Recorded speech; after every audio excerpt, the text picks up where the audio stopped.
سب سے پہلے تو میں شکر گزار ہوں مجاہد حیدر صاحب کا، ان کے ساتھیوں کا،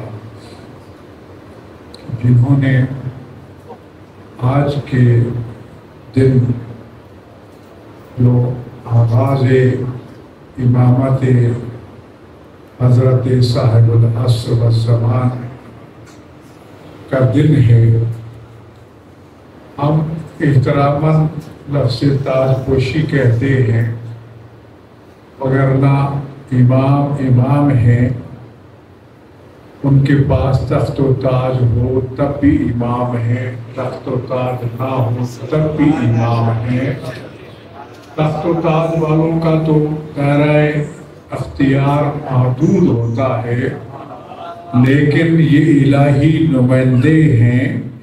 جس طرح خود ذات خدا اپنے بارے میں ارشاد فرماتے ہیں کہ وہ رب العالمین ہے، ان کا محبوب رسول رحمت للعالمین ہے، اسی طرح اس رسول کے خلفاء اور ہمارے امام، ان کی امامت کا دائرہ بھی عالمین پر محیط ہے، کسی ایک خطے، ایک ملک یا ایک قوم تک محدود نہیں ہے۔ چند چیزیں کہنے کو تو بہت کچھ ہیں، لیکن ہمیں اس روش کو بدلنا ہوگا۔ ہم نے محرم کی چاند رات سے لے کر کل تک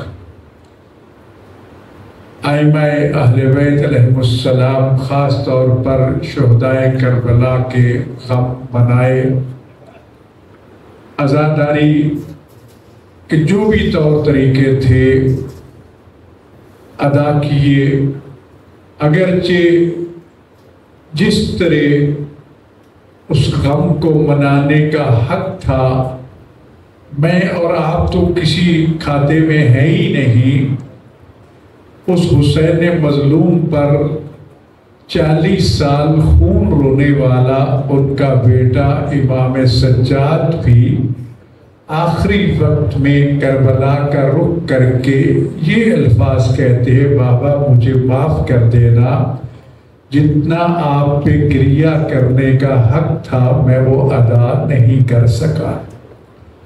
جن کے غم میں، جن کی آج یاد میں ہم بیٹھے ہیں، اسی دعائے نزبہ میں جن کے بارے میں کہا گیا کہ این الطالب بدم المقتول، یہ فرمان بھی اسی کا لکھا ہوا ہے کہ اے مظلوم کربلا کے خون کا انتقام لینے والے امام زمان کہاں ہو؟ وہ بھی رو رو کے کہتے ہیں کہ آپ پر آنسو بہانے کی بجائے، پانی کے آنسو بہانے کے بجائے خون کے آنسو بہانا چاہیے۔ اور یہی وجہ ہے کہ علماء فرماتے ہیں کہ امام زمانہ علیہ السلام اپنے جد مظلوم کے غم میں خون کے آنسو بہاتے ہیں۔ ہر امام کی زندگی کے مختلف پہلو ہیں، ہم نے صرف ایک پہلو کو تھوڑا بہت ٹچ کیا ہے، اور وہ ہے روحانیت کا پہلو، وہ ہے جنت کا لالچ، وہ ہے کہ ان سے محبت کریں گے جنت مل جائے گی، یا کچھ اہل دنیا نے ان کے ذکر کو حصول دنیا کا ذریعہ بنا لیا، ان کا ذکر کر کے وہ پیسے کما لیتے ہیں، مال دنیا اکٹھا کر لیتے ہیں۔ لیکن مال دنیا کی ضمانت تو اللہ نے دے رکھی ہے کہ رزق میرے ذمہ ہے، لیکن ہم اللہ کے اس وعدے پر یقین نہیں رکھتے ہوتے تو کبھی اس رزق کے لیے اس طرح غلط روش اختیار نہ کرتے۔ ضرورت اس وقت جو ہے، کیونکہ ہم رعایا ہیں حضرت امام زمان علیہ السلام کی، ہر امام کی امامت پر ایمان رکھنا واجب ہے. ان کی محبت کے بغیر ایمان مکمل نہیں ہوتا. ان کے فرامین، ان کی ہدایات ہر مومن، ہر انسان کے لیے سرچشمہ ہدایت ہے. لیکن ہم رعایا ہیں امام زمان علیہ السلام کی، جن کے بارے میں بھی ابھی آپ سن رہے تھے کہ مات ولم یعرف امام زمانے ہی مات میتۃ جاہلیہ، جو اپنے زمانے کے امام کی معرفت حاصل کیے بغیر مر گیا وہ جہالت کی موت مرا. ہمارے زمانے کے امام حجت ہیں، ان کی معرفت ہم پر واجب ہے. لفظ معرفت پہ بھی توجہ دیجیے. ایک وقت میں ایک شخص کو جانتا ہوں، اس کے نام کا مجھے پتا ہے، اس کے باپ کے نام کا مجھے پتا ہے. امام زین العابدین علیہ السلام کا نام علی ہے، ان کے بابا کا نام امام حسین ہے، ان کے دادا کا نام امام علی ہے، ان کی والدہ کا نام، وہ مدینہ میں پیدا ہوئے، وہ مدینہ میں شہید ہوئے، وہ شام و کوفہ میں قید ہوئے. یہ چیزیں تو بنیادی چیزیں ہیں جو ہمارے بچے بھی جانتے ہیں، جو ہم ہر روز مجالس میں سنتے ہیں. کیا یہ معرفت ہے؟ نہیں. معرفت تو ان کے وہ اختیارات، ان کی وہ تعلیمات، ان کے وہ احکام جو اللہ نے ان کے فرض منصبی کے طور پر ان کو سونپے، وہ ہے. ولایت یقیناً ولایت کے بغیر کچھ بھی نہیں، لیکن ہم ولایت کے معنی کسی اور معنی میں لیتے ہیں، اور اپنی دکانداریوں کو چمکانے کے لیے ولایت کو بھی ہم نے اتنا متنازع بنا دیا ہے کہ ہم سٹیجوں پر، گھروں میں، مجالس میں لفظ ولایت پہ لڑ رہے ہیں. جی فلاں مقصر ہے، وہ ولایت کا قائل نہیں ہے، وہ فلاں کا قائل نہیں ہے. پہلے یہ تو سمجھو کہ ائمہ اہل بیت کی ولایت کا مقصد کیا ہے. کیا ہم اس ولایت کو مانتے ہیں جو غدیر خون میں رسول اللہ نے بیان فرمائی تھی؟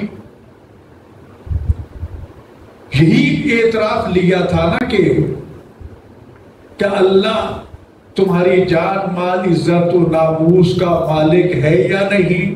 قالوا بلا، سب نے کہا ہاں. پھر فرمایا کیا میں آپ کی جان، مال، عزت، ناموس کا مالک ہوں یا نہیں؟ قالوا بلا، سب نے کہا ہاں. یہ دو اعتراف لینے کے بعد پھر آپ نے یہ ارشاد فرمایا اگر یہ مانتے ہو نا تو پھر سن لو، من کنت مولا ہو فہذا علی مولا. پھر جس کی جان، مال، عزت، ناموس کا میں مالک ہوں، اس کی جان، مال، عزت، ناموس کا مالک علی ہے. صرف علی نہیں، آگے جا کے خطبے میں ارشاد فرمایا وَأَوْلَادُهُ الطَّيِّبِينَ إِلَى يَوْمِ الْقِيَامَةِ. صرف علی تمہاری جان، مال، عزت، ناموس کا ولی، مولا، مالک نہیں ہے، بلکہ ان کی طیب و طاہر اولاد بھی تمہاری جان، مال، عزت، ناموس کی مالک ہے إِلَى يَوْمِ الْقِيَامَةِ. صرف 61 ہجری کربلا کا نہیں بلکہ روز قیامت تک.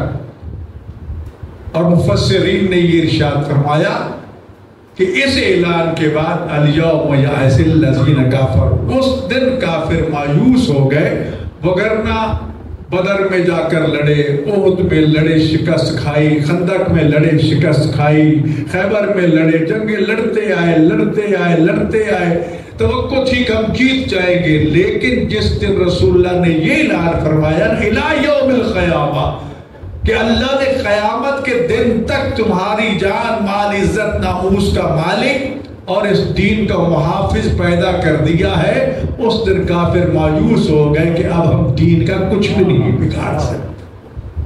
اس لیے میں عرض کیا کرتا ہوں، مولا علی علیہ السلام نہج البلاغہ میں یہ ارشاد فرماتے یہ نہ کہا کرو من اللہ مجھے کسی امتحان میں نہ ڈالنا. فرمایا امتحان تو ہر ایک کا ہوگا. امتحان تو ہر ایک کا لیا جائے گا. یہ دعا کیا کرو میرے اللہ مجھے ہر امتحان میں کامیاب رکھنا, مجھے کامیابی عطا فرمانا. امتحان تو لیا جائے گا, کامیابی کی ضرورت ہے. سوال یہ ہے کہ ہم نے اس ولایت کو سمجھ لیا کہ صرف غدیر خم پہ ختم ہو گئی, نہیں, الہ یوم القیامہ. تو آج کا جو اس کائنات کا وارث, اس دین کا محافظ, ہماری جان مال عزت ناموس کا مالک اگر ہے کوئی تو وہ امام زمان علیہ السلام ہے, جن کی ہم رعایا ہے. تو جب وہ مالک وہ ہیں تو کیا ہم ان کو مالک مانتے ہیں؟ ہمارے سانس سانس کے وہ مالک ہیں, ہمارے لقمے لقمے کے وہ مالک ہیں. پھر صورتحال ابھی آپ نے سنا, ایک مختصر سی یہ نشست تھی اور مجھے روحانی مسرت محسوس ہوئی کہ آج ہم نے جو مخصوص دن ہے امام زمان علیہ السلام, امام تو الامام امام ولو کانا سبیا کنت ولی وآدم بین الماء والطین, علی فرماتے میں تو اس وقت بھی ولی تھا, امام تھا جب آدم پانی. آج کا دن تو اعلان ولایت کا دن تھا, اعلان امامت کا دن تھا. تاج پوشی تو ہم اپنے احتراماً لفظ کہہ رہے ہیں, وگرنہ جس کے بابا کا جنازہ سامنے پڑا ہو وہ تاج پہنے گا نہیں. منصب امامت کی عملی ذمہ داریاں آج شروع ہوئی, اور پھر حالات و واقعات کی طرف جاؤں تو بہت بات بڑھ جائے گی. دیکھیے, ایک تو میں اپنے علماء کرام سے, حسن صاحب سے, محمد ستین صاحب سے, باقی جو میرے دست و بازو ہیں اللہ تعالیٰ ان کو سلامت رکھے, اور اہل محلہ سے بھی خاص طور پر جو ہمیشہ بہت آخر میں آتے ہیں تاکہ جو آخری فرشتے ہیں ان کے ساتھ بیٹھ کے چلے جائیں, انہیں صف بچھانی چاہیے, انہیں پانی بن کے بیٹھنا چاہیے. میں نے پہلے عرض کیا کہ ہماری مجلس کا ایک مزاج بن چکا ہے. اس مجلس میں جس تو میرے بھائی نے کھڑے ہو کے سوال کر دیا, اگر اس مجلس میں سوال کرتے تو خطیب ان کی ایسی تیسی کر دیتا کہ تو ہے کون, تجھے جرأت کیوں ہوئی میرے سامنے بولنے کی. یہ محفل ہے کہ جس میں سوال و جواب بھی ہو سکتا ہے, اور مولا علی السلام فرماتے جو سوال کرنا سیکھ لیتا ہے آدھا جواب تو اسے خود بخود آ جاتا ہے. لہذا میری یہ ہم آج کے دن یہ عہد کریں کہ ہر امام کا یوم ولادت و شہادت جس طریقے ہم منا رہے ہیں منائیں, لیکن اس میں روایات, دوسری چیزیں جو خرابیاں ہیں اس کو دور کرنے کی کوشش کرنا ہماری ذمہ داری ہے. لیکن یہ بھی میری درخواست ہوگی کہ ہم ہر امام کی مجلس کے ساتھ ان کے ایک دن ایک سیمینار بھی رکھیں تاکہ ان کی عملی زندگی کو آپ کے سامنے پیش کیا جا سکے. وہ امام ہیں, وہ راہبر ہیں, وہ قائد ہیں, وہ لیڈر ہیں, انہوں نے کس طرح زندگی گزاری. ہر امام کی زندگی کے حالات و واقعات انداز مختلف تھے, جس سے ہمیں سبق یہ ملتا ہے کہ جس امام نے اپنے زمانے کے مسائل اور مشکلات میں کس طرح زندگی گزاری, کیا آج اگر وہ حالات آ جائے تو ہمارے سامنے وہ نمونہ ہونا چاہیے. او لیول کی اسلامیات ہے کیمبرج والوں کی, اس میں میں نے ائمہ معصومین کے بارے میں چھوٹے چھوٹے چیپٹر لکھے. وہاں فضائل بھی لکھ سکتا تھا, وہاں پر ان کے معجزات بھی لکھ سکتا تھا, نہیں جی. تو یہ جتنی شرائط تھی یہ حقیقت میں, اور یہی وجہ ہے کہ رسول اللہ نے جب صلح حدیبیہ کی, حضرت صاحب نے تو آپ کی نبوت میں شک کر دیا تھا, لیکن قرآن نے اسے فتح مبین کہا تھا. 7 سال گزرے تو خیبر فتح ہو گیا, پورا مکہ فتح ہو گیا, اسلام کی فتح ہو گئی. لہذا بات یہ ہے کہ ہمیں امام زمان علیہ السلام اور باقی ائمہ معصومین کی عملی زندگی میں, زیارت جامع کبیرہ میں سب علماء بیان کرتے وہ شروحات لکھی گئی ہیں, اس میں یہ لفظ السلام علیکم یا ساسۃ العباد، ائمہ معصومین کو یہ کہا گیا اے بندگان خدا کے سیاست مدارو، آپ پہ ہمارا سلام ہو۔ اگر ہم کہہ دیں ہمارے امام تو سیاسی تھے تو فوراً فتویٰ لگ جائے گا ہمارے اوپر، لا جو فلاں مولوی تو امام کو سیاسی کہہ دیا ہے۔ بھئی سیاست کے معنی کیا ہیں؟ لوگوں کے مسائل و مشکلات کو حل کرنا، ان کے دکھ میں، ان کی مصیبت میں کام آنا، ان کی پریشانی کو دور کرنا۔ امام جعفر صادق علیہ السلام نے مناسک حج کی ایک ایک منسک کی فضیلت کو بیان کرتے کرتے فرمایا کہ اللہ کو سب سے بڑا عمل حج جو پسند ہے وہ صفا مروہ کی صحیح ہے۔ پوچھا وہ کیوں؟ کہا اس لیے کہ وہاں ایک خاتون کے نقش قدم پر چلتے ہوئے بادشاہ بھی دوڑتے ہیں، روسا بھی دوڑتے ہیں، شہنشاہ بھی دوڑتے ہیں، حتیٰ کہ انبیاء بھی دوڑتے رہے۔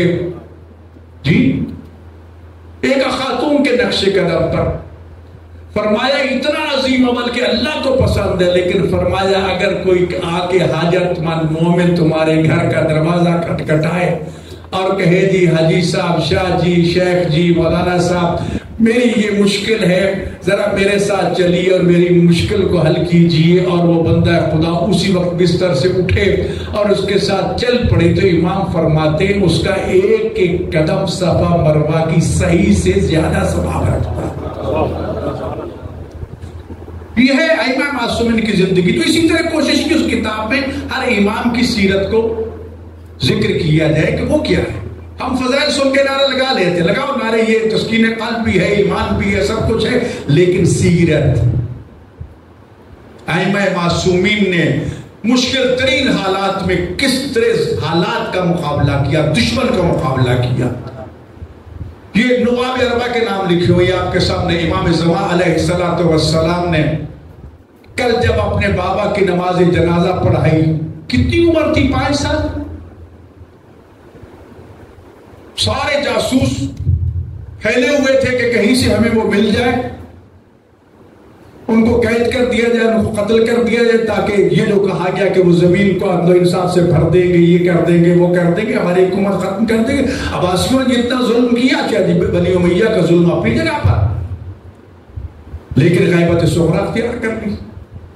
اب شیخ طوسی علیہ الرحمہ نے کتاب الغیبت میں اس کا فلسفہ بھی بیان کیا، وقت نہیں ہے بیان کرو کہ امام کی غیبت کیا۔ آپ سے سوال کیا گیا حضرت جابر بن عبداللہ انصاری کو، جن کو آپ نے اپنے 12 خلفاء کے نام بتائے، اور جب امام مہدی علیہ السلام کا نام بتایا تو نام نہیں لیا، اور ہمیں بھی حکم ہے کہ زمانہ غیبت میں ہم ان کا نام نہ لیں، ان کو قائم کہہ کے پکاریں، ان کو امام زمان پکاریں، ان کو امام العصر پکاریں، ان کا نام نہ لیں۔ احترام جس طرح ہم کہتے ہیں شاہ جی، خان جی، شیخ جی، ملک جی، نام نہیں لیتے، یہ چیزیں لیتے ہیں احتراما، ورنہ نام لینا کو حرام تو نہیں ہے، جرم تو نہیں، لیکن احترام پروٹوکول ہے۔ تو امام زمان علیہ السلام ہمارے زمانے کے امام ہیں، انہوں نے غیبت صغریٰ اختیار فرمائی، ذرا غائب ہو گئے لوگوں سے۔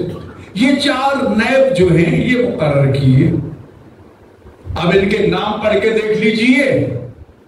کوئی گھی بیچتا تھا، کوئی کچھ کرتا تھا، کوئی کچھ کرتا تھا، انہیں گھی کے کنستروں میں، مشکیزوں میں امام سے خط لیتے تھے، اس میں ڈال دیا، جا کے مومن تک پہنچایا، مومن سے مال امام وصول کیا، امام تک پہنچا دیا۔ یہ سلسلہ چلتا رہا ان نواب اربع تک۔ دشمن کو پتا چل گیا کہ یہاں تو معیشت بھی کام کر رہی ہے، پیسہ بھی آ رہا ہے، رابطہ بھی، آخر معاملہ کیا ہے؟ پتا چل گیا کہ ان کے تو نائب کام کر رہے ہیں۔ اب ظاہری طور پر وہ گھی بیچ رہا ہے، تیل بیچ رہا ہے جی، لیکن حقیقت میں امام کا نائب ہے۔ تو جعلی امام بنا کے، کیا نام، نائب امام بنا کے بٹھا دی عباسیوں نے۔ ایک دکان کھول کے دے دی جناب کہ جی میں بھی امام کا نائب ہوں۔ اب ایک بندہ خدا نے دھوکہ کھایا، وہ آ گیا میرے پاس کہ یہ تو امام کا نائب ہے، ادھر سے جاسوسوں نے پکڑ لیا، جا کے گردن اڑا دی۔ جب مومنین کا قتل عام ہونے لگا تو پھر امام زمان علیہ السلام نے اس زمانہ غیبت صغریٰ نواب اربع کا سلسلہ ختم کر دیا اپنے آخری نائب سے کہہ کے کہ اب آج کے بعد میرا کوئی نائب نہیں ہوگا. پھر اس نیابت کو عام کر دیا کہ یہ حدیث الحوادث الواقعہ، یہ جو ہم کہتے ہیں مرجع کی طرف رجوع کرو جی، یہ مرجع اسی فرجعو سے لیا گیا ہے، یعنی جس کی طرف رجوع کیا جاتا ہے. مرجع کہتے ہیں مرجع میں ہوں، میں رجوع کرنے والا ہوں، اس میں فائدہ ہے. الفقہاء امام حسن عسکری علیہ السلام نے فرمایا فقیہ کو چھوٹا لفظ نہیں ہے. امام حسین علیہ السلام نے جناب حبیب ابن مظاہر کو فقیہ کہا تھا. وہ حبیب ابن مظاہر جو ہر رات نماز میں پورا قرآن ختم کیا کرتے تھے، اور کتنا رتبہ ہے وقت نہیں بیان کروں گا. فقیہ کو چھوٹا لفظ نہیں ہے. ہم نے تو القاب اس طرح نہ سلطان المتکلمین اور مفسر تاریخ کربلا اور مفسر فلاں، پتہ نہیں جو القاب آتے ہیں وہ مجھے منہ میں آتا ہے وہ ہم ان جہلوں کو سب کو دے دیتے ہیں جناب یہ ہے وہ ہے. شیخ مرزا انصاری علیہ رحمہ بہت بڑی شخصیت تھی. ان کی قبر مبارک مولا علی علیہ السلام کے باب قبلہ سے اگر داخل ہونا دروازے میں تو داخل ہوتے بائیں ہاتھ اسی دروازے میں آپ کی قبر ہے. ان کو ثقات الاسلام جب کہا گیا تو کئی دن روتے رہے کہ میں اور ثقات الاسلام. تو آج تو ہم نے یہ ڈگریاں اتنی آسان کر دی ہیں کہ بندہ مجتہد بھی ہے، قبلہ و کعبہ بھی ہے. وہ ہمارے ایک بزرگوار تھے استاد فانی صاحب، وہ مذاق کیا کرتے تھے ہم ایرانیوں نے بڑے بڑے لقب بنائے، حجت الاسلام اور ثقات الاسلام اور شیخ الاسلام، اور ہمارے پاکستانی ہندوستانی سیدھا اٹھے قبلہ و کعبہ، سیدھے کعبہ تک پہنچ گئے. تو القاب تقسیم کرنے میں تو ہماری قوم ماشاءاللہ بڑی سخی ہے. وہ نہیں دیکھتی کہ یہ کیا کہوں کہ وضو بھی اس کا ٹھیک نہیں ہے. اور واقعا سچ کی بات کر رہا ہوں، غلط نہیں کہہ رہا. کئی چیزیں ایسی تھیں کہ زمانہ غیبت میں جمعہ چھوڑ دیا گیا تھا، مال امام روک دیا گیا تھا، حدود و تعزیرات روک دی گئی تھی. پھر علماء آگے آئے، انہوں نے سوچا کہ اگر امام زمان ہے، قرآن میں سورہ جمعہ موجود ہے، امر موجود ہے کہ جب بھی جمعے کے دن ندا دی جائے، اذان دی جائے، فَصَوْا إِلَىٰ ذِكْرِ اللَّهِ، سب کو چھوڑ چھاڑ کے تیزی سے جلدی سے بھاگو نماز کی طرف.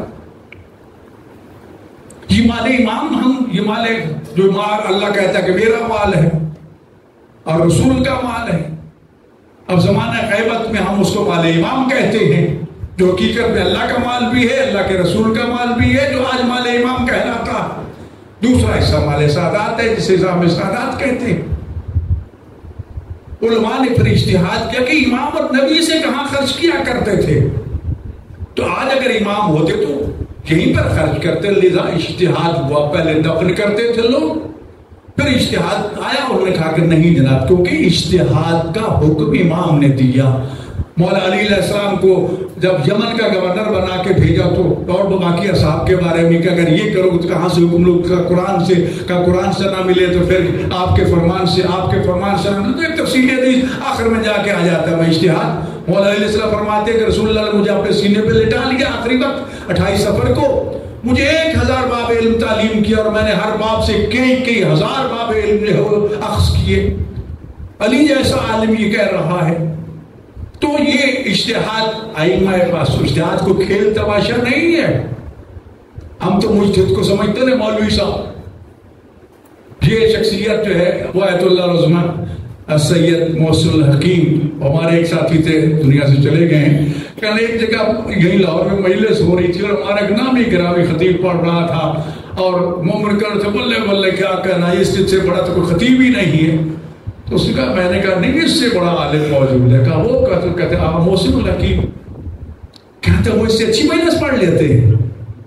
اب ہماری سوچ کا زاویہ جب اتنا ہے، ہمارا ظرف اتنا ہے کہ ہم ایک عام ذاکر خطیب سے اس مجتہد اعظم کا موازنہ کریں تو ہمیں اپنی عقل کا ماتم کرنا چاہیے.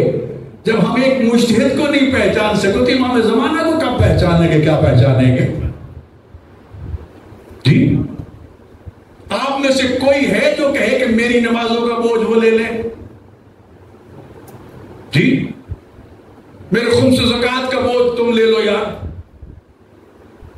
ہے کوئی؟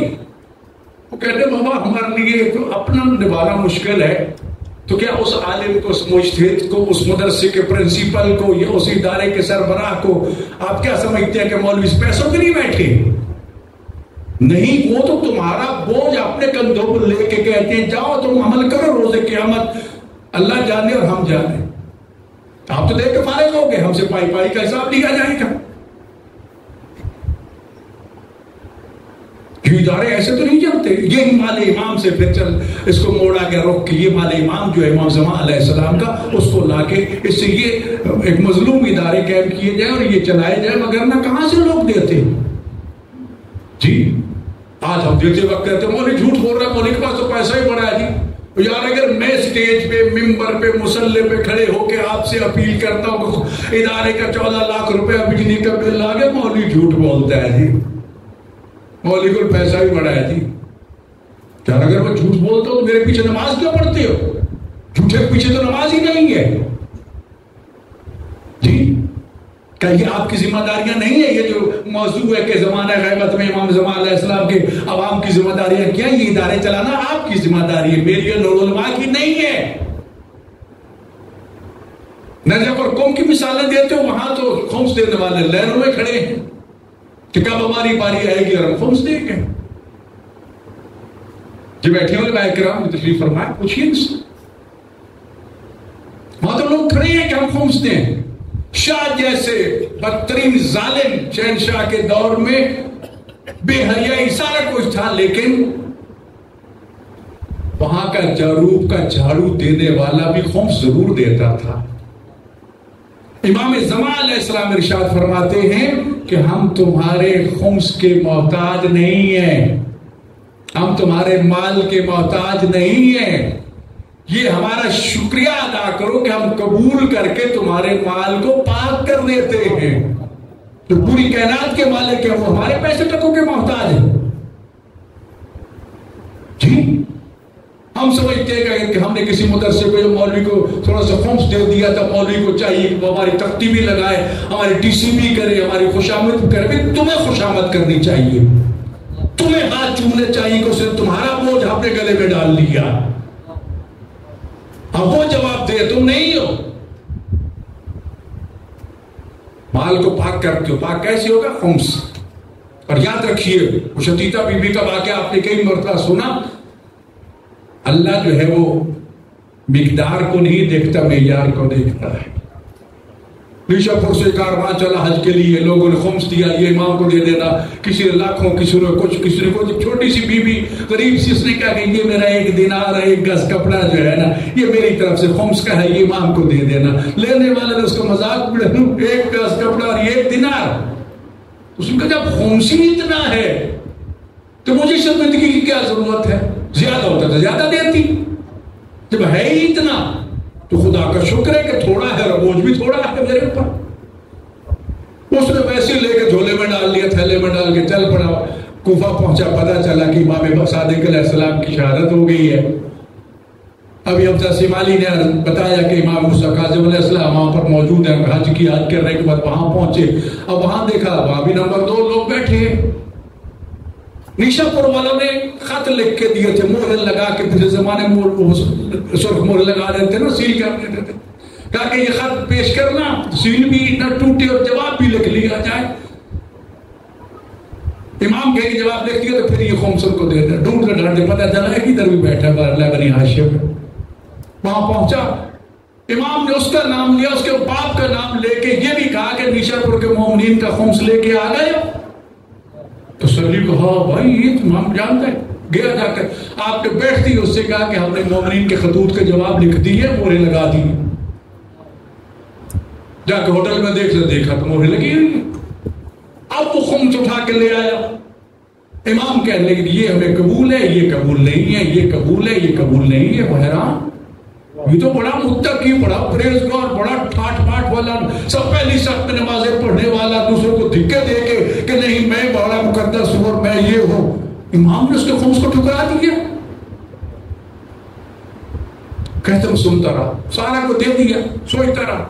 اس وقت امام فرماتے ہماری ایک کنیز نے بھی آپ کو خمس دیا تھا۔ پہلے تو میں پریشان ہو گیا کہ امام کو یہ بھی یاد ہے اتنا بھی علم ہے؟ کہ شرمندہ ہو مولا معاف کر، 1 دینار 1 گز کپڑا۔ فرمایا ہاں۔ وہ 1 دینار بھی لے لیا، وہ 1 گز کپڑا بھی لے لیا، اور فرمایا یہ 19 دینار لے لو اور یہ پورا کفن لے لو، جب واپس جاؤ تو ہماری کنیز کو کہنا کہ آج کے بعد تیری 19 دن زندگی ہے، میں نے تمہیں 19 دن کا خرچہ دے دیا ہے، اور تیرا 1 گز کپڑا میں نے اپنے کفن کے لیے رکھ لیا، اور اپنا کفن امام موسیٰ کاظم تیرے لیے بھیج رہا۔ اور یہ بھی اس کو کہہ دینا کہ تیری نماز جنازہ میں آ کے پڑھاؤں گا۔ شتیتا بی بی کی نیشا پور میں قبر مبارک۔ اب وہ حیران تھا کہ اتنا مقام امام کی نظر میں اس خاتون کا۔ اب اس نے دن گننے شروع کر دیے، ہر آخری جب 19واں دن آیا تو گھر گھر جا رہی ہے، شیخ جی میں نے کل مر جانا، میرے جنازے میں آنا، جعفری صاحب کل میں نے مر جانا، میرے جنازے میں آنا، شمسی صاحب کل میرے جنازے میں۔ لوگ کہتے بابا خیر ہوتا تو ٹھیک ٹھاک چلیے کیا جی، کیا کہے گی بھی؟ وہی کہ رات کو غسل کیا، کپڑے پہنے، اذان فجر ہوئی، نماز کے تھوڑی دیر بعد اعلان ہوا گلدستہ اذان سے کہ شتیتا بی بی دنیا سے چلی گئی۔ صفحہ راستہ ہو گئی، جنازہ پڑھاؤ، جنازہ ٹھہرو ٹھہرو ٹھہرو ٹھہرو۔ اتنے میں دیکھا کہ گھڑسوار آتا ہے، آ کے جنازہ پڑھا کے واپس چلا جاتا ہے۔ پھر وہ بتاتے ہیں کہ یہ آنے والے امام موسیٰ کاظم علیہ السلام تھے۔ تو یاد رکھو، کبھی یہ نہ سوچنا، مولا علیہ السلام فرماتے لا تستوی الطعام من اعطاء القلیل فإن الحرمان اقل منه، تھوڑا دے تو شرم محسوس نہ کرو، یہ تھوڑا نہ دینا، اس سے نہ دینے سے تو کچھ ہے نا۔ تو زمانہ غیبت میں یہ ذمہ داریاں خمس کی یہ آپ ہم سب پر واجب ہیں۔ مولوی یہ نہ سمجھے، سید یہ نہ سمجھے، یہ بھی تصور پیدا، سید تو خمس لینے والے ہیں، یہ ہم سید خمس کیوں ادا کریں؟ جس کے نصاب میں خمس ہے وہ دے۔ اسی طرح میری یہ گزارش ہوگی کہ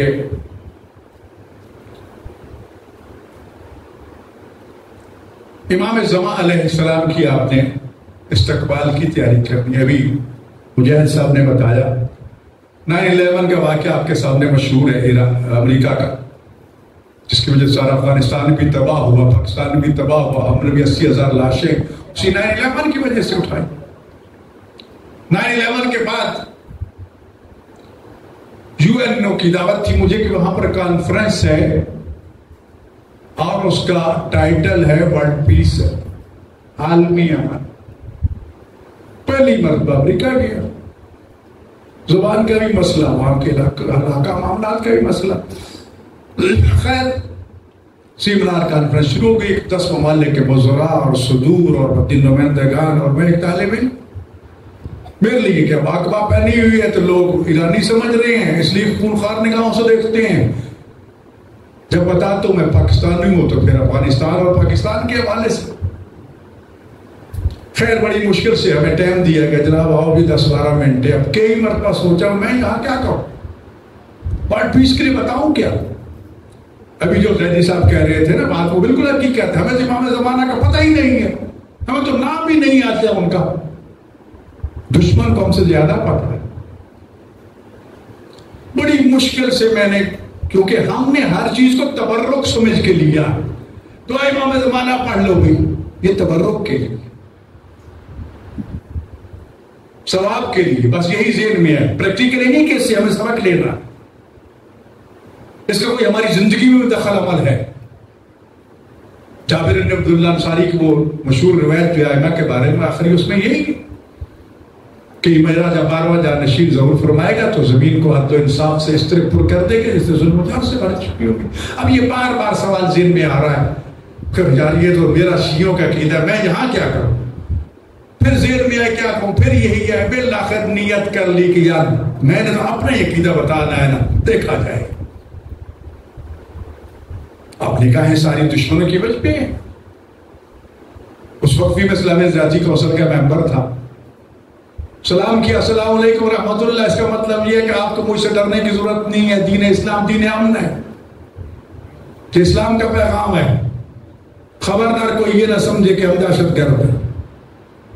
مسلمانوں کی دو گروہ، ایک شیعہ ایک سنی ہے، شیعہ کا ترجمان ایران ہے، سنی کا افغانستان ہے، اور میں پاکستانی ہوں، میں پاکستان کممبر ہونے کے حیثیت سے شیعوں کا بھی ترجمان اور سنیوں کا بھی ترجمان. جی رہ گیا معاملہ جہاد، یہ جہاد کا فلسفہ ہے. رہ گیا وائٹ پیس، آپ ساری دنیا بیٹھی ہے، آپ میں سے کسی کے پاس عالمی امن کا کوئی فارمولہ نہیں، کوئی اصول و ضابطہ نہیں، کوئی پروگرام نہیں، وہ میرے پاس موجود ہے. اب یہ ایک چھوٹا چیلنج نہیں تھا اس فورم جی. اور اس سے پہلے جو بات میں نے کہی جس سے میرا سفارتکار بھی ناراض ہو گیا کہ فساد کے دو مراکز ہیں، ایک یو این اور ایک امریکہ. جو امریکہ کے مفاد ہوتے ہیں وہاں اس کی فوجیں پہلے پہنچ جاتی ہیں، یو این نے قرارداد بعد میں پاس کرتا ہے، جس طرح کویت میں کیا. اور جہاں اس کا مفاد نہیں ہے وہ جاتے نہیں، جس طرح ہمارا کشمیر کا مسئلہ ہے، فلسطین کا مسئلہ ہے، لبنان کا مسئلہ ہے. تو اس پہ ان کو تکلیف ہوئی ہمارے ساتھیوں کی، یہ آپ نے امریکہ کے بارے میں بات کر دی. تو پھر میں نے بتایا کہ میرے رسول کا یہ فرمان ہے کہ جب میرا 12واں ظہور کرے گا تو اس زمین کو عدل و انصاف سے اس طرح بھر دے گا جس طرح ظلم و جور سے بھر چکی ہوگی. آؤ اس امام مہدی علیہ السلام کو سبھی مانتے ہو. ہم تو یہاں مسلمانوں کی بات کر رہے تھے نا، نہیں دنیا کے کتنے مذاہب، کتنے وہاں کے ٹائٹل میں نے زندگی میں پہلی مرتبہ دیکھے. عقیدہ مہدویت پہ پوری کائنات متفق ہے. بس فرق اتنا ہے، کوئی کہتے ہیں پیدا ہو چکی ہیں، کچھ کہتے ہیں پیدا ہوں گے، کچھ کہتے ہیں وہ یہ ہیں، کچھ کہتے ہیں وہ ہیں. لیکن ہمارا عقیدہ یہ ہے کہ وہ سلسلہ امامت کی آخری کڑی ہے، دنیا میں تشریف لا چکی ہیں، ان خدا سے غیب ہے. خود امام فرماتے ہیں کہ میرے تعجیل ظہور کے لیے دعا کیا کرو کہ اللہ مجھے اذن ظہور عطا فرمائے. نتیجہ یہ نکلا کہ پوری کانفرنس لڑتی. 2 سیشنوں میں مجھے ٹائم دیا گیا. ہر آنے والا خطیب اور مقرر امام مہدی علیہ السلام کے بارے میں تقریر کر رہا ہے. دنیا جہاں کا یہودی میڈیا میرے پیچھے تھا. میں نے سمجھا کہ میں نے تو پتہ نہیں کوئی چول ماری ہے جو میں نے یہ پیش کیا، لیکن پتہ تب چلا کہ جب ساری دنیا کا میڈیا امام مہدی علیہ السلام کے حوالے سے میرے پیچھے تھا. تو بات یہ ہے کہ ہم نے امام مہدی علیہ السلام کو بھی صرف تبرکاً مانا ہے. اگر ان کو ایک عالمی حکمران کے طور پر مانے کہ جس کا وعدہ خدا نے کر رکھا ہے کہ ہم کمزور لوگوں کو دنیا میں حکمران بنائیں گے، خدا نے وعدہ کر رکھا ہے کہ دین خدا جب پوری کائنات پہ غالب آئے گا. کیا پورے طول تاریخ میں آج تک کوئی ایسا دن آپ نے دیکھا ہے کہ اسلام پوری دنیا پہ غالب آیا؟ نہیں. ابھی یہ وعدہ الہی کی تکمیل ہونا باقی ہے. اور پہلا خلیفہ مسجد کوفہ میں حضرت آدم علیہ السلام تھے. فرشتوں نے سجدہ کیا تھا تو مسجد کوفہ میں کیا تھا. اور آخری خلیفہ الہی امام مہدی علیہ السلام مکہ مکرمہ میں ظہور فرمائیں گے. 313 تو ان کے کمانڈر ہوں گے جس میں 50 خواتین بھی ہوں گی. یہ دعا نہ کیا کرو کہ پریشان کو بول 313 جی ہم کس کھاتے میں ہیں. وہ 313 کمانڈر ہیں، ان کی کمان میں لاکھوں ہوں گے. ہمیں جاروب کشی رکھ لیا جائے تو بہت بڑا انعام نہیں ہوگا ہمارے لیے کہ ہم امام کے جاروب کشوں میں شامل ہیں. لہذا امام زمانہ کے انصار میں شمولیت، اور ابھی آپ نے سن رہا تھے دعا کہ اگر وہ دنیا سے چلا بھی جائے تو اس دعا عہد کے یہ لفظ ہے کہ میرے اللہ مجھے قبر سے نکال کے امام کی فوج میں شامل کر دینا. تو لہذا امام وہاں سے چلیں گے، جنگ کرتے کراتے وہ پورے ان چیزوں کی طرف نہیں جاتا. اسی مسجد کوفہ کو کیپٹل بنائیں گے، نماز جمعہ پڑھائیں گے، مسجد چھوٹی ہو جائے گی. اصحاب عرض کریں گے مولا مسجد چھوٹی ہے، حکم دیں گے کوفہ سے کربلا تک مسجد بنائی جائے. 1000 دروازوں پر مشتمل مسجد بنے گی جو اسلام کا کیپٹل ہوگا، جہاں سے وعدہ الہی کی تکمیل ہوگی کہ دین اسلام جو ہے ساری کائنات پہ غالب آئے گا. بے شک مشرکوں اور کافروں کو پسند نہ ہو. اور اس کے کل تک تو ہمارے ذہنوں میں یہی تھا نا کہ امام کے انصار مشرق میں ہوں گے تو رات کو صبح وہاں پہنچ جائیں گے، مغرب میں ہوں گے تو صبح وہاں پہنچ جائیں گے. ہم سوچتے تھے شاید حجاز سے پہنچے. نہیں، آج تو مادی وسائل سامنے آ گئے. دنیا تو 8 گھنٹے کے سفر پہ آ گئی ہے. خلا میں جاؤ، ٹھک سے نیچے آج گھنٹہ پوری دنیا کا سفر کہیں بھی آپ جانا چاہیں. پھر یہ جو کربلا کا ایئرپورٹ بن چکا دنیا کا سب سے بڑا ایئرپورٹ، یہ امام زمانہ علیہ السلام کے ظہور کا مقدمہ نہیں تو اور کیا ہے. ایک دفعہ امام حسین علیہ السلام گھر میں کانفرنس تھی، میں وہاں گیا. اس کے بعد حرم کے انتظامیہ ساری حضرت عبدالعظمہ حافظ حسین صاحب کی خدمت میں آئی اور درخواست کی کہ زائرین کا ہجوم اتنا ہو گیا نجف سے کربلا تک کہ پانی پورا نہیں ہوتا، ہمیں اجازت دی جائے میں بہت بڑی پائپ لائن بچھائے. تو وہاں پر آپ نے تو اجازت دی اور ساتھ یہ بھی فرمایا کہ روایات میں موجود ہے کہ امام زمانہ علیہ السلام کے علامات ظہور میں سے ایک علامت یہ ہے کہ نجف سے کربلا. تو آج یہ ذہنی وسائل بھی موجود ہیں. کربلا اور نجف دونوں کی میں تسلسل پایا جاتا ہے. نجف جنہیں نجف پیدا کر رہا ہے اور کربلا خواب شفا کے ذریعے مریضوں کو مردوں کو زندہ کر رہا ہے. صرف انسانی مردہ نہیں، مردہ ذہنیتوں کو زندہ کر رہا ہے. آپ حجی سے بین بیٹھے مکہ جاؤ راستہ رک جاتا ہے، کافر نہیں جا سکتا.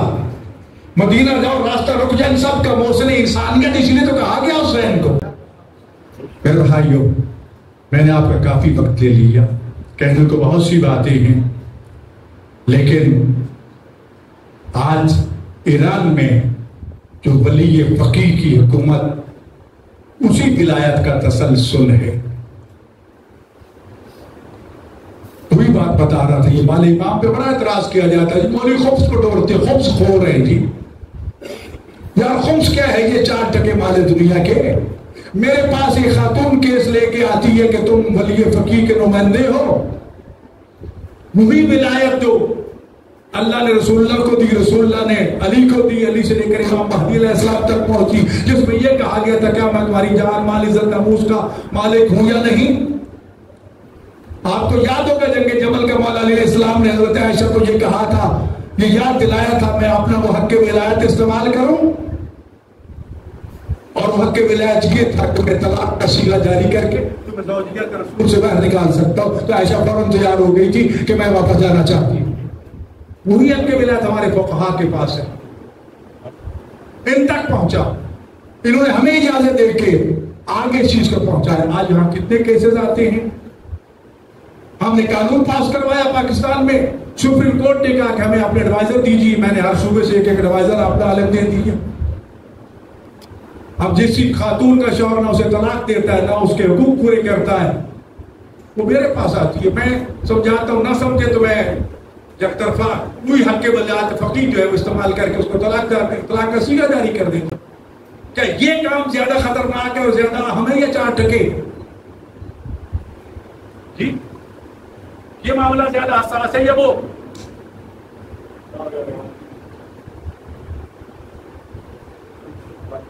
پیچھے سے بڑھ لہذا محمد آل محمد بلندر صلوات. ان چیزوں کو سمجھیے، ان کو نیگیٹو نہ لیجیے. آج کے زمانہ غیبت میں یہ شخصیت ایت اللہ بہجت خدا ان کے درجات بلند کرتا ہے. ان سے امام زمانہ علیہ السلام کے بارے میں پوچھا گیا، فرمایا یمن کے حالات پہ نظر رکھو. اس وقت یمن کی جنگ کا خواب و خیال بھی نہیں تھا. آج وہ یمن امریکہ اور اسرائیل کو کس طرح لوہے کے چنے چپوا رہا ہے. اس بزرگوار نے کہا تھا، چھوڑ دو. یہ آیت اللہ محسن الحکیم جنہوں نے کمیونزم کے خلاف فتویٰ دیا تھا، کہا شیعہ تو کفر و الحاد، کمیونزم جو ہے یہ کفر الحاد ہے. اس خاندان کے 90 مجتہد شہید ہو چکے ہیں اس وقت تک، 90 صرف اس فتوے کی وجہ سے. کیا تم سمجھتے ہو کہ یہ فتویٰ دینا آسان بات ہے؟ آگے وہ آیت اللہ چرازی بزرگ سید محمد سن طباطبائی جس نے برطانوی استعمار کو ایران میں شکست دی تھی جب تمباکو کی حرمت کا فتویٰ دیا تھا. یہ علماء ہیں، یہ مراجع ہیں. ان کا اللہ کے ساتھ، اللہ کے رسول کے ساتھ، امام زمانہ کے ساتھ تعلق ہے، رابطہ ہے. ہمارے ہاں علماء تشریف فرما ہے. اگر ایک فقہی مسئلہ حل نہیں ہوتا تمام علماء اس پہ بحث کر رہے کرتے کہتے کہ اگر درمیان میں ان علماء میں کوئی سید بول پڑے جس کو کوئی نہیں جانتا وہ حل بتا دے تو سمجھ لینا کہ امام زمانہ نے آپ کی رہنمائی کی ہے. میں یہاں اگر علماء کے واقعات کو بیان شروع کروں تو پوری رات گزر جائے گی، پھر ختم نہیں ہوگا. کہ زہد و تقوی کے کن معیاروں پر مقدس اردبیلی نام کچھ اور ہے، مشہور مقدس اردبیلی. لہذا اپنے علماء کے بارے میں، فقہاء کے بارے میں نائبین امام، نائب امام کہہ دیتے ہیں، ویسے نہیں ہے. کتنے علماء جن آقا حافظ بشیر صاحب کا گھر آپ لوگوں نے دیکھا ہوگا، آقا سیستانی کا آپ لوگوں نے دیکھا ہوگا، جا کے کرائے کے گھروں میں بیٹھے ہیں، اگر ان کے پاس کروڑوں روپیہ مال امام کا آتا ہے، اگر چاہتے تو اپنے گھر کوٹھیاں بنگلے بنا لیتے. نہیں، ان کا ہاتھ چوم کے شکریہ ادا کیا کرو کہ تم سے وہ امام کی امانت لے کر مستحقین تک پہنچاتے. لہذا زمانہ غیبت کی ذمہ داریوں میں سے آپ میں سے اور ہم میں سے ہر ایک کی یہ ذمہ داری ہے. 1 روپیہ بھی اگر خمس بنتا ہے تو حساب نکال کے رکھ دو الگ سے، وہ تمہارا ہے ہی نہیں، تم اس میں مالک بن کے کیسے بیٹھ گئے ہو؟ اگر 100 روپے ہے تو 20 روپے خمس کے ہیں، وہ 20 روپے تمہارے 80 روپے ہیں، تو 20 میں قبضہ کر کے بیٹھے ہو، تو یہی غصبی مال ہو گیا. آپ سن رہے تھے ابھی علامہ صاحب سے کہ رزق حلال ہونا چاہیے، اور معصوم فرماتے اگر 1 لقمہ رزق حرام کھا لو گے 40 دن دعائیں قبول نہیں ہوگی. آج بھی وزیر اعلیٰ کی میٹنگ تھی، میں نے کہا کہ یہ جو اس وقت برسات اور یہ سیلاب اور یہ جو طوفان آئے وہی ہماری شامت اعمال ہے. خدا نے کہا ہے کہ یہ تمہارے اپنے اعمال کا کیا دھرا. میرے بھائیوں، مجھ سے انتہائی قابل احترام بزرگ صاحب علم تشریف فرمائے، میں نے بہت جسارت کی، لیکن میری آپ سے دستبستہ گزارش ہے کہ امام حسین علیہ السلام نے نماز کے لیے قربانی نہیں دی. نماز تو یزید ہی پڑھتا تھا، اس کا گورنر ولید بھی امام جماعت تھا، بے شک شراب پی کے پڑھاتا تھا، زکوٰۃ بھی دیتے تھے، ڈنڈے سے سختی سے لی جاتی تھی. اصل وہ نظام حکومت تھا، وہ سسٹم تھا جو حدود و تعزیرات کا تھا، جو ظالموں کو ظلم کی سزا دینا چاہتا تھا. یہ جو رجعت کا عقیدہ آپ نے زیدی صاحب نے یہ جملہ بیان کیا تو زیادہ اور واضح ہو جاتا. خدا کا وعدہ ہے کہ میں ظالم کو دنیا میں اس کے ظلم کا بدلہ دوں گا اور مظلوم کو دنیا میں اس کی مظلومیت کا صلہ دوں گا. ہم دیکھتے ہیں کہ بڑے بڑے ظالم دنیا سے چلے جاتے ہیں، ان کا کوئی کچھ بھی نہیں بگاڑتا. بڑے بڑے مظلوم انتہائی ذلت امیز موت مر جاتے ہیں، لیکن ان کا کوئی پرسان حال نہیں ہوتا. یہی وہ لوگ ہیں جن کو دوبارہ زندہ کر کے خدا اپنا وعدہ پورا کرائے گا اپنے امام کے ذریعے. ظالم کو اس کے ظلم کی سزا دی جائے گی اور مظلوم کو اس کی مظلومیت کا جو ہے وہ صلہ دیا جائے گا. تو لہذا خصوصیات میں سے ہے، امتیازی عقیدہ ہے. عقیدہ پتا بھی حضرت عبد المطلب علیہ السلام نے عطا کیا. یہ بھی شیعہ کی پہچان ہے، شیعہ کے امتیازات میں سے ہے، اور کتنے عقائد ہیں. لیکن افسوس یہ ہے کہ ہم جس ممبر سے جو کچھ سنتے ہیں، اگر یہ جسارت کر دوں تو شاید اس میں وہ ایرانی عالم سے کسی نے پوچھا تھا نا کہ آج ہمیں کربلا میں امام حسین کی وہ شہادت سناؤ جو 100% صحیح ہو. تو ممبر پہ آیا کہا کہ امام حسین انتہائی مظلومیت کی حالت میں شہید کر دیے گئے. والسلام علیکم ورحمۃ اللہ. پڑھنے کتابت ہے، چیزیں ہیں. کی طرف آئی، میں نے آپ کا بہت وقت دے لیا. یہ ہمارے امام، دشمن تو مانتا نہیں، دشمن تو آپ کی والدہ کو گالیاں دیتا ہے. آج اگر جناب نرجس خاتون سلام اللہ علیہ کا کردار سامنے رکھوں تو آپ حیران ہو جائیں گے کہ کس طرح خدا نے ان کا انتخاب کیا تھا کہ وہ امام کی والدہ بنے، امام کی زوجہ بنے. امام زین العابدین علیہ السلام کی والدہ، شہنشاہ ایران کی بیٹی کس طرح آپ کی والدہ بنی، کس طرح امام حسین کی زوجیت میں آئی. امام موسیٰ کاظم علیہ السلام کی والدہ، ایک ایک امام کی والدہ. امہات المعصومین کتاب پڑھیے میری، اس میں جو ان کے حالات زندگی دیے گئے ہیں. یہ وہ شخص آئے دعا کریں کہ خدا ہمیں اپنی حجت خدا اس کائنات کے وارث جن کے وجود مقدس کی وجہ سے اللہ کی رحمت نازل ہو رہی ہے، ہمیں رزق مل رہا ہے، یہ نظام کائنات باقی ہے، اللہ تعالیٰ ان کے ظہور میں تعجیل فرمائے، ہمیں ان کے اوان و انصار میں شمار فرمائے، ہمیں صحیح معنوں میں ان کی تعلیمات اور ان کے فرامین کو عملی جامہ پہنانے کی توفیق عطا فرمائے، سرکار حجت کو خالق کائنات جلد از جلد اذن ظہور عطا فرمائے، مالک کائنات آج کی اس پاکیزہ محفل کے بانیان کی توفیقات خیر میں اضافہ فرما، اور ہمیں ہر معصوم کی زندگی کے بارے میں اسی قسم کے تربیتی پروگرام کرنے کی توفیق عطا فرما۔ مالک کائنات ہم سب کو علم کے ساتھ ساتھ عمل کی توفیق عطا فرما۔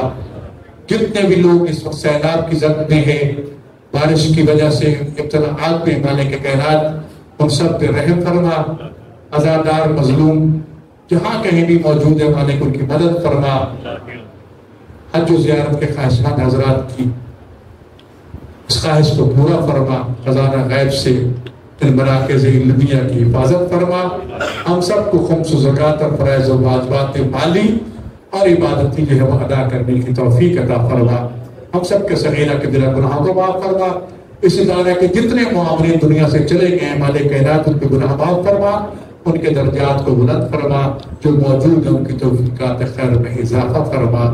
ربنا تقبل منا انك انت السميع العليم، کہ محمد وعلى بیت الطیبین الطاہرین المعصومین۔ سب سے گزارش ہے کہ اپنے اپنے مرحومین کے خیرات ہیں، جو شہداء ہیں اس ادارے کے معاونین کی دنیا سے جا چکے ہیں، سب کے لیے ایک مرتبہ سورۃ فاتحہ 3 مرتبہ کچھ